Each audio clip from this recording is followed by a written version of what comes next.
Hi ma'am. ഇപ്പോൾ പലപ്പോഴും നമ്മൾ കേട്ടിട്ടുള്ളതാണ് ഷുഗർ 300 ആണെങ്കിൽ 400 ആണെങ്കിലും അതൊക്കെ കുറച്ചുകൊണ്ട് വരാമെന്നുള്ളതും നോർമലാക്കാന്നുള്ളതും. അതുപോലെ നമ്മളെ ഷുഗർ ഉള്ള ആളുകൾക്ക് അവരുടെ മെഡിസിൻ പൂർണ്ണമായി നിർത്താമെന്നും കേട്ടിട്ടുണ്ട്. അതുപോലെ തന്നെ ഇപ്പോൾ അടുത്തായിട്ട് കേൾക്കുന്ന ഒരു കാര്യമാണ് ഈ ഷുഗറുള്ള ആളുകൾക്ക് കഴിക്കാൻ പറ്റുന്ന മധുരങ്ങളുണ്ട്. പിന്നെ ഷുഗറുള്ള ആളുകൾ മൊത്തം മധുരം ഒന്നും ഒഴിവാക്കേണ്ട ആവശ്യമില്ല എന്നൊക്കെ പറഞ്ഞ് കേട്ടിട്ടുണ്ട്. അപ്പോൾ ഇതൊക്കെ എന്താണ്, ശരിക്കും ഉള്ളത് തന്നെയാണോ? അപ്പോൾ നമ്മൾ കേട്ട് വരുന്നൊരു കാര്യമാണ് പ്രമേഹ രോഗികൾ മധുരം കഴിക്കാൻ പാടില്ല എന്നുള്ളത്. അങ്ങനെ തന്നെയാണ് പ്രവർത്തിച്ചു വരുന്നത്. എത്രയോ വർഷങ്ങളായല്ലേ പ്രമേഹ രോഗികൾ നമ്മൾ കാണുന്നു, അവർ ചെയ്യുന്ന കാര്യങ്ങൾ നമുക്കറിയാം. നമ്മുടെയൊക്കെ വീട്ടിൽ ഒന്നല്ലെങ്കിൽ 2 പ്രമേഹ രോഗികളെങ്കിലും ഉണ്ടാവും. അപ്പോൾ അവർ മധുരം കുടിക്കുന്നില്ല, മധുരമുള്ള ചായ കുടിക്കുന്നില്ല. അവർക്ക് ഇപ്പോൾ അരിയാഹാരം ഇപ്പോൾ അവർക്ക് അരിയാഹാരം കൊടുക്കുന്നില്ല. അപ്പോൾ അങ്ങനെ പല മോഡിഫിക്കേഷൻസും ഡയബറ്റീസ്, അതായത് പ്രമേഹ രോഗികൾ നമ്മൾ വരുത്തി വരുന്നുണ്ട്. നമ്മൾ സാധാരണ ഉപയോഗിക്കുന്നത് വെള്ള പഞ്ചസാരയാണല്ലേ നമുക്ക് എല്ലാവർക്കും അവൈലബിൾ ആയിട്ട് കിട്ടുന്നത്. എന്നാൽ ചില ആൾക്കാരൊക്കെ ബ്രൗൺ ഷുഗറിലേക്കൊക്കെ മാറുന്നുണ്ട്. ശർക്കര ഉപയോഗിക്കാവോ എന്ന് ചോദിക്കുന്ന ആളുകളുണ്ട്. അപ്പോൾ പ്രമേഹ രോഗികൾക്ക് മധുരം കഴിച്ചുകൂടെങ്കിലും അവർക്ക് എപ്പോഴും അത് കുറച്ച് എങ്ങനെയെങ്കിലും കഴിക്കാൻ കഴിഞ്ഞിരുന്നെങ്കിൽ എന്നുള്ള ആഗ്രഹമുള്ളവർ തന്നെയാണ്. അപ്പോൾ ഇങ്ങനെ മധുരം കഴിക്കാൻ ആഗ്രഹമുള്ള പ്രമേഹ രോഗികൾക്ക് എങ്ങനെയാണ് മധുരം കഴിക്കാൻ പറ്റുന്നത്, എന്തെങ്കിലുമൊക്കെ സ്കോപ്പ് ഉണ്ടോ എന്നൊക്കെയുള്ള കുറച്ച് സ്റ്റഡീസും നമുക്ക് വന്നിട്ടുള്ള കുറച്ച് കേസും ഒക്കെ നമുക്ക് ഡിസ്കസ് ചെയ്യാം. ഞാൻ ഡോക്ടർ ആമിന, QNB ഹെൽത്ത് കെയറിലെ മെഡിക്കൽ ഓഫീസറാണ്.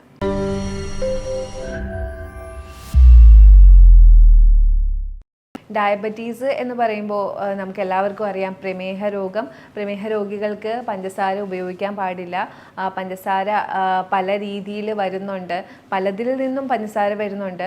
അപ്പോൾ അതൊക്കെ വരുന്ന കണ്ടൻറ്റുകൾ, സോഴ്സ് നമുക്ക് അവോയ്ഡ് ചെയ്യണം. പണ്ടത്തെ കാലത്ത് പഞ്ചസാര മാത്രമായിരുന്നു അവോയ്ഡ് ചെയ്യുന്നത്. ചായ കുടിക്കില്ല, അല്ലെങ്കിൽ മധുരം ഒഴിവാക്കും, പിന്നെ ചോറും കാര്യങ്ങളും എല്ലാം കഴിക്കുമായിരുന്നു. എന്നാൽ ഇന്ന് കൃത്യമായിട്ടുള്ള അവയർനെസ് ഡയബറ്റീസ് പേഷ്യൻസിന് കൊടുക്കുന്നുണ്ട്. അതുകൊണ്ട് തന്നെ ഡയബറ്റീസ് നല്ല രീതിയിൽ റിവേഴ്സ് ചെയ്യാനും കഴിയുന്നുണ്ട്.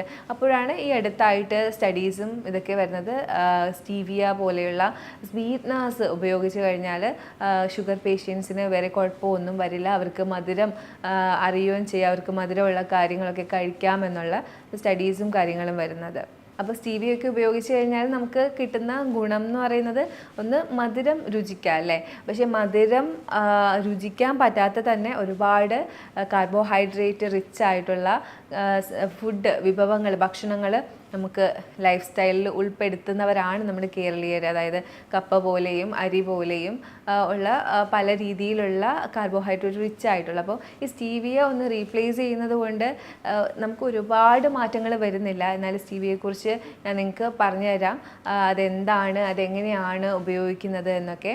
ഡയബറ്റീസുകാർ എന്ന് പറയുമ്പോൾ അവരുടെ ഇൻസുലിൻ പ്രവർത്തിക്കാതെ വരികയോ അല്ലെങ്കിൽ പാൻക്രിയാസിന് ഇൻസുലിൻ ഉൽപ്പാദിപ്പിക്കാതെ വരികയോ ചെയ്യുന്ന അവസരത്തിൽ ഈ ഗ്ലൂക്കോസ് അവിടെ സ്റ്റോർ ചെയ്യാൻ പറ്റുന്നില്ല. അപ്പോൾ ആ ഒരു സിറ്റുവേഷനിലാണ് ശരീരത്തിലുള്ള ഗ്ലൂക്കോസ് കൂടുകയും അത് പിന്നീട് കാലക്രമേണ പല പ്രശ്നങ്ങളിലേക്ക് എത്തിക്കുകയും ചെയ്യുന്നത്. കൂടി വരുന്ന ഈ ഒരു ഷുഗറിൻ്റെ അളവ് പതുക്കെ അവരുടെ കണ്ണിനെ ബാധിക്കുന്നുണ്ട്, അതുപോലെ തന്നെ വൃക്കകളെ ബാധിക്കുന്നുണ്ട്, ഞരമ്പുകളെ ബാധിക്കുന്നുണ്ട്.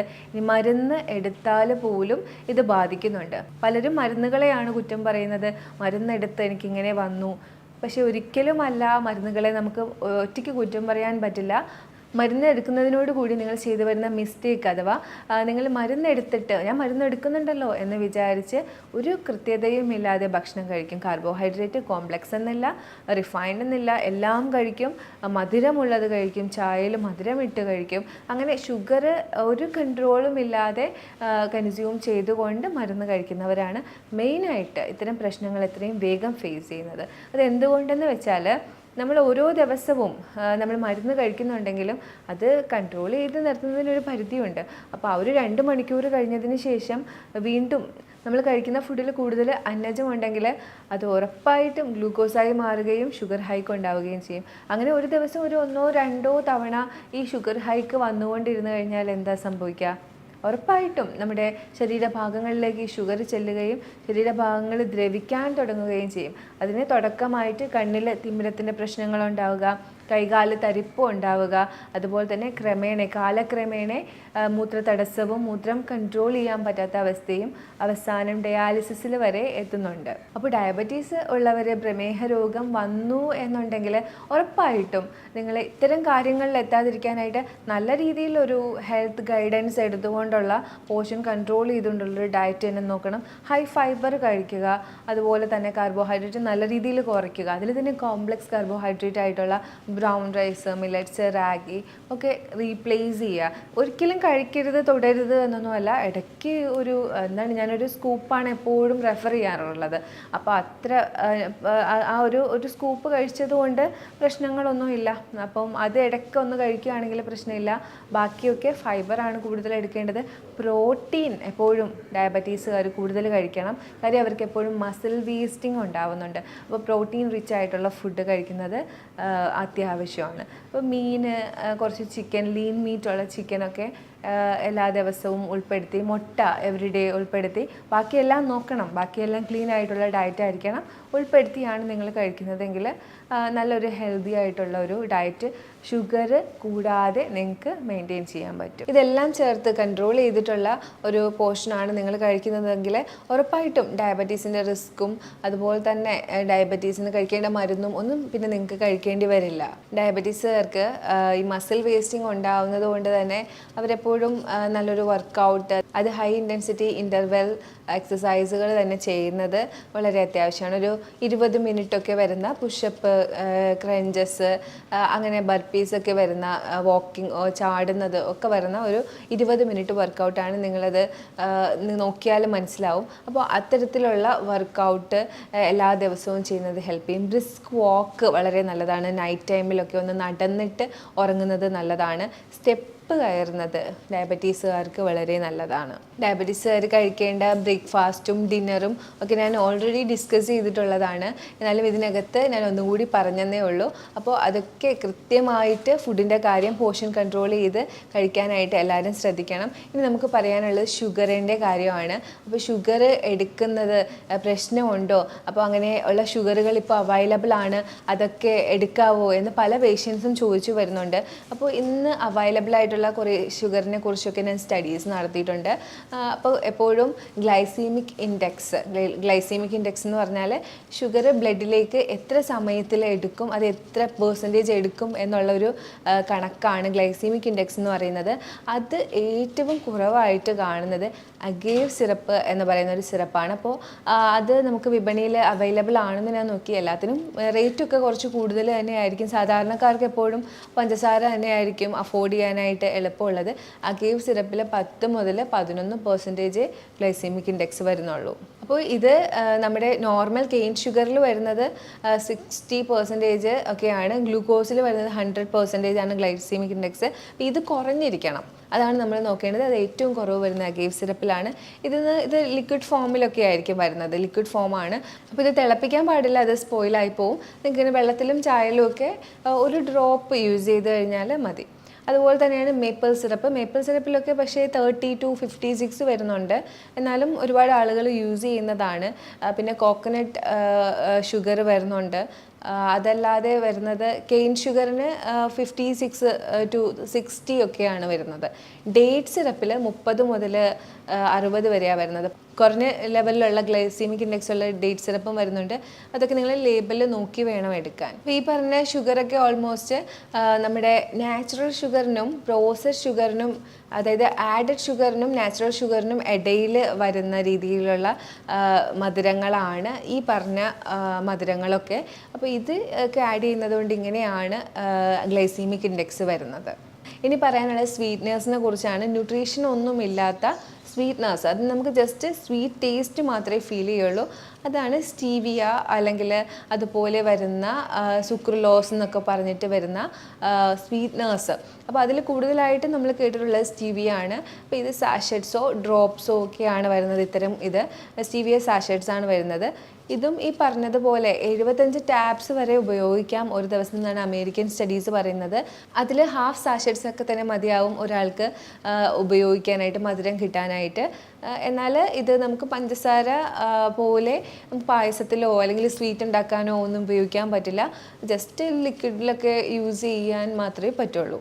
അപ്പോൾ അമിതമായാൽ അമൃതും വിഷം എന്ന് പറയുന്ന കണക്ക് ഒരു ദിവസം 7ഉം 8ഉം കോഫിയൊക്കെ കുടിക്കാനായിട്ട് ഇതുപോലെ സ്റ്റീവിയ ഒന്നും യൂസ് ചെയ്യാൻ പാടില്ല. ഒരു ചായയൊക്കെ കുടിക്കണം എന്നുണ്ടെങ്കിൽ ഹാഫ് സാഷറ്റ്സ് ഒക്കെ ആണെങ്കിൽ അത് പറഞ്ഞിരിക്കുന്ന ആ ഒരു അളവിൻ്റെ അത്ര എത്തുന്നില്ല. അതുകൊണ്ട് നിങ്ങൾക്ക് കുഴപ്പമൊന്നും ഉണ്ടാവില്ല. അപ്പോൾ സാധാരണക്കാർക്ക് പഞ്ചസാര എന്ന് പറയുമ്പോൾ, ഷുഗർ എന്ന് പറയുമ്പോൾ വെള്ള കളറിലെ ഗ്രാന്യൂൾസ് ആയിട്ടുള്ള ഷുഗറിനെ മാത്രമാണ് പരിചയം. ഈ അടുത്തായിട്ട് ബ്രൗൺ ഷുഗറിനെ പരിചയം ഉണ്ടാവും. അപ്പോൾ ഇത്തരം ഒരുപാട് ഷുഗറും സ്വീറ്റ്നേഴ്സും ഒക്കെ വിപണിയിലുണ്ട്. അപ്പോൾ ഇതിനൊക്കെ ഇങ്ങനത്തെ ഇമ്പാക്റ്റുകളാണുള്ളത്. അതുപോലെ തന്നെ നമ്മൾ കേൾക്കുന്നതാണ് natural sugar, processed sugar, added sugar എന്നൊക്കെ. അപ്പോൾ ഇതൊക്കെ എന്താണ്, ഇതിനൊക്കെ എന്താണ് വ്യത്യാസം എന്നൊക്കെ എപ്പോഴും ഡൗട്ട് ഉണ്ടാവും. ഇത് ഞങ്ങൾ എങ്ങനെ അറിയും ഇത് നാച്ചുറൽ ആണോ, ആഡഡ് ഷുഗർ ആണോ, പ്രോസസ്ഡ് ഷുഗർ ആണോ, അപ്പോൾ ഇതൊക്കെ എത്ര കഴിക്കാം, ഇത് കഴിക്കാൻ പാടുണ്ടോ? അപ്പോൾ നാച്ചുറൽ ഷുഗർ എന്ന് പറയുന്നത് എപ്പോഴും ഗ്രീൻ ലൈറ്റ് ആണ്, നമുക്ക് എടുക്കാൻ പറ്റുന്ന ഷുഗറാണ്. അതെപ്പോഴും നമ്മുടെ സാധാരണ എഡിബിൾ ഫുഡിലുള്ളത്, നമ്മുടെ ഫ്രൂട്ടിലും ഡയറിയിലും, അതായത് പാലിലും ഫ്രൂട്ടിലും അങ്ങനെ നമുക്ക് കഴിക്കുന്ന ധാന്യങ്ങളിലും ഒക്കെ ഉള്ള ഷുഗറാണ്. ഇതിൻ്റെ അളവ് മതി നമുക്ക് ഗ്ലൂക്കോസ്, നമ്മുടെ ശരീരത്തിന് വേണ്ട ഗ്ലൂക്കോസ് കിട്ടാനായിട്ട് ഇത് മതി. എന്നാൽ നമുക്ക് നാവിന് രുചി കിട്ടാനായിട്ടാണ് പിന്നെ നമ്മൾ ഈ ആഡഡ് ഷുഗറും പ്രോസസ്ഡ് ഷുഗറും ഒക്കെ ഉപയോഗിക്കുന്നത്. അഗേവ് സിറപ്പും ഹണിയും ഒക്കെ നാച്ചുറലിനും റിഫൈനിലും ഇടയിലാണ് വരുന്നത്. അതും നമുക്ക് അത്യാവശ്യം ഉപയോഗിച്ചത് കൊണ്ട് വലിയ കുഴപ്പം വരുന്നില്ല. എന്നാൽ ഗ്ലൈസീമിക് ഇൻഡെക്സ് കൂടുതലാണ് ഇതിലൊക്കെ. കൂടുതൽ എന്ന് പറയുമ്പോൾ ഗ്ലൂക്കോസിൻ്റെ അത്രയില്ല, കെയിൻ ഷുഗറിൻ്റെ അത്രയില്ല. എന്നാലും ഗ്ലൈസീമിക് ഇൻഡെക്സ് അത്യാവശ്യം ഉള്ളതാണ് ഹണി. അഗേവ് സിറപ്പിൽ വളരെ കുറവാണ്, ഏറ്റവും കുറവാണ്. ഇനി വരുന്നത് ആഡഡ് ഷുഗറാണ്. ആഡഡ് ഷുഗർ എന്ന് പറയുമ്പം അഗേവ് സിറപ്പ് ഡ്രിങ്ക്സിൽ ആഡ് ചെയ്തിരിക്കുന്നത്, അല്ലെങ്കിൽ കെയിൻ ഷുഗർ യോഗേർട്ടിലുള്ളത്, അതല്ലാതെ ഗ്രനോല ബാർസിലൊക്കെ വരുന്ന ഹണി.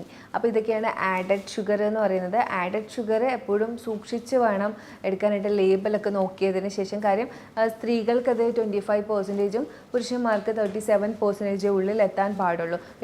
ഏതൊരു ഇതെടുത്താലും ഇതിനേക്കാളും ഒക്കെ കൂടുതലായിരിക്കും ആഡഡ് ഷുഗർ എഴുതിയിട്ടുള്ളത്. അപ്പോൾ ലേബൽ നോക്കിയതിന് ശേഷം മാത്രം ആഡഡ് ഷുഗർ ഉള്ള ഫുഡ് നിങ്ങൾ ചൂസ് ചെയ്യുക. അടുത്തത് വരുന്നത് റിഫൈൻഡ് പ്രോസസ്ഡ് ആയിട്ടുള്ള ഷുഗറാണ്. ഇത് ഒരു റെഡ് ലൈറ്റ് ആണ്, നമ്മളിത് കഴിക്കാനേ പാടില്ല. അപ്പം അത്ര അത്യാവശ്യമാണ്, ഒരു ഇച്ചിരി കഴിക്കാം, അത്രമാത്രമേ നിങ്ങൾ കഴിക്കാൻ പാടുള്ളൂ. ഇത് വരുന്നത് നമ്മുടെ ജങ്ക് ഫുഡിൽ, പാക്കറ്റ് ഫുഡിലൊക്കെയാണ് ഈ പ്രോസസ്ഡ് റിഫൈൻഡ് ഷുഗർ വരുന്നത്. ഒരു ക്യാൻഡി ബാറിലൊക്കെ 30 ഗ്രാം ആഡഡ് ഷുഗർ ഉണ്ടാവും. അപ്പോൾ നേരത്തെ ഞാൻ പറഞ്ഞായിരുന്നു അത്രയൊന്നും നമ്മുടെ ശരീരത്തിലേക്ക് ചെല്ലാൻ പാടില്ല. അപ്പോൾ ആ ക്യാൻഡി ബാർ തന്നെ ഒരു 5-6 എണ്ണമൊക്കെ കഴിക്കുന്നവർ, സ്ഥിരമായിട്ട് കഴിച്ചുകൊണ്ടിരിക്കുന്നവരാണെങ്കിൽ അവർക്ക് ഉറപ്പായിട്ടും ഒരു ഡിസീസിൻ്റെ അടിമയായിക്കൊണ്ടിരിക്കും. അതുപോലെ തന്നെ പലതരത്തിലുള്ള കാർബണേറ്റഡ് ഡ്രിങ്ക്സ്, അതിനൊക്കെ ഇന്ന് നമ്മുടെ ചുറ്റുപാടുള്ളവർ അടിമകളാണ്. ഒന്ന് ജസ്റ്റ് പുറത്തേക്ക് ഇറങ്ങിയാൽ ഒരു 10 രൂപയുടെ ഒരു കാർബണേറ്റഡ് ഡ്രിങ്ക് കുടിച്ചാൽ തിരിച്ചു കയറാൻ പറ്റുള്ളൂ. ക്ഷീണം അകറ്റാനെന്നാണ് പറയുന്നത്. എന്നാൽ ഇത് ക്ഷീണം അകറ്റാൻ സഹായിക്കുന്നുമില്ല, മനസ്സിനൊരു ഡോപ്പമിൻ റഷ് കൊടുക്കുന്നുണ്ടെന്നേ ഉള്ളൂ. കാര്യം ഇത്തരം ഷുഗർ ഡോപ്പമിൻ കൂട്ടുന്നുണ്ട്. അതുകൊണ്ട് തന്നെ ഇത് അഡിക്ഷനായിട്ട് മാറും. പിന്നെ എപ്പോൾ നമ്മൾ അതിനടുത്തേക്ക് പോയാലും നമുക്ക് അതിനൊന്ന് മേടിച്ച് കുടിക്കാനുള്ള ടെൻഡൻസി വരും. അതുകൊണ്ട് തന്നെ ഇത്തരം ശീലങ്ങൾ മാക്സിമം ഒഴിവാക്കണം. ഇതൊരു റെഡ് ലൈറ്റാണ്, നമ്മൾ ചെയ്യാൻ പാടില്ലാത്ത കാര്യമാണ് ഇത്തരം ഷുഗർ ഉൾപ്പെടുത്തുന്നത്. എപ്പോഴും ഒരു ബാലൻസ്ഡ് ആയിട്ടുള്ള ഡയറ്റ് തന്നെയാണ് എല്ലാവർക്കും എടുക്കുന്നത് നല്ലതായിട്ടുള്ളത്. അതിനകത്ത് പ്രോട്ടീനും ഫാറ്റും ഫൈബറും ഒക്കെ റിച്ച് ആയിട്ടുള്ള ഒരു ഡയറ്റ് ആയിരിക്കണം. എപ്പോഴും അത് ശ്രദ്ധിക്കണം, ഞാനിതൊക്കെ കഴിക്കുന്നുണ്ട് എന്നുള്ളത്. ഹെൽത്തി ആയിട്ടുള്ള ബാലൻസ്ഡ് ആയിട്ടുള്ള ഒരു ഡയറ്റ് തന്നെയാണ് എടുക്കുന്നത് നല്ലത്. അപ്പോൾ ഞാൻ ഈ പറഞ്ഞ കാര്യങ്ങളൊക്കെ നിങ്ങൾക്ക് പ്രാക്ടീസ് ചെയ്യാൻ പറ്റുമെന്ന് വിചാരിക്കുന്നു. അതുപോലെ തന്നെ ഷുഗറിനെ കുറിച്ച് ഞാൻ പറഞ്ഞിരുന്ന ഡീറ്റെയിൽസൊക്കെ നിങ്ങൾക്ക് നന്നായി മനസ്സിലായി എന്ന് വിചാരിക്കുന്നു. ഇനി നിങ്ങൾക്ക് എന്തെങ്കിലും ഡൗട്ട്സ് ഇതിനെക്കുറിച്ചുണ്ടെങ്കിൽ ഈ കാണുന്ന നമ്പറിലേക്ക് നിങ്ങൾക്ക് കോൺടാക്റ്റ് ചെയ്യാവുന്നതാണ്. നമുക്ക് ഓൺലൈൻ കൺസൾട്ടേഷനും അവൈലബിൾ ആണ്. Thank you for watching my video. ഇനിയൊരു വീഡിയോയിലേക്ക് കാണുന്നവരേക്കും ബൈ.